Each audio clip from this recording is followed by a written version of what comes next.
নমস্কার বন্ধুরা, পিয়ালির রান্নাঘরে সবাইকে স্বাগত জানিয়ে আজ দেখাবো ফুলকপির পরোটা। তোমরা দেখো, খুব ভালো লাগবে। প্রথমে কপিগুলো ধুয়ে তারপরে কপির ফুলগুলো নিয়ে এবার কুচি করে কাটার জন্য কাটারের মধ্যে নিচ্ছি।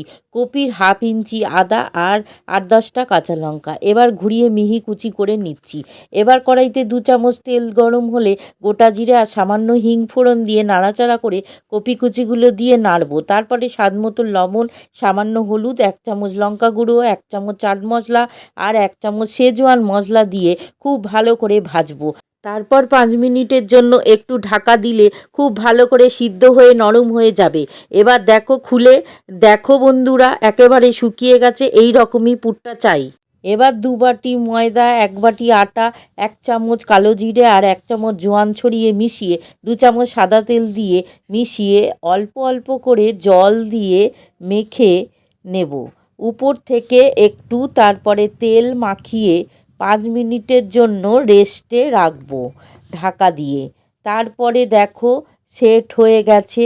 এবার ভালো করে ঠেসে নেব। তারপরে লেচি কেটে গোল করে তারপরে বাটির মতন করে কপির পুরটা দিয়ে তারপরে বন্ধ করে দেব মুখটা।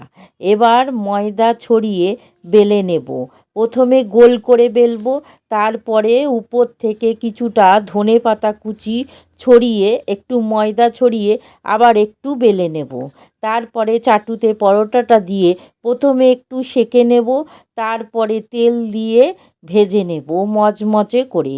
এবার নামিয়ে গরম গরম সার্ভ করব। বন্ধুরা, কপির পরোটা এভাবে বানিয়ে দেখো, এত অপূর্ব লাগে, শুধু মুখেই খাওয়া যায়। ভালো লাগলে পাশে থেকো বন্ধুরা।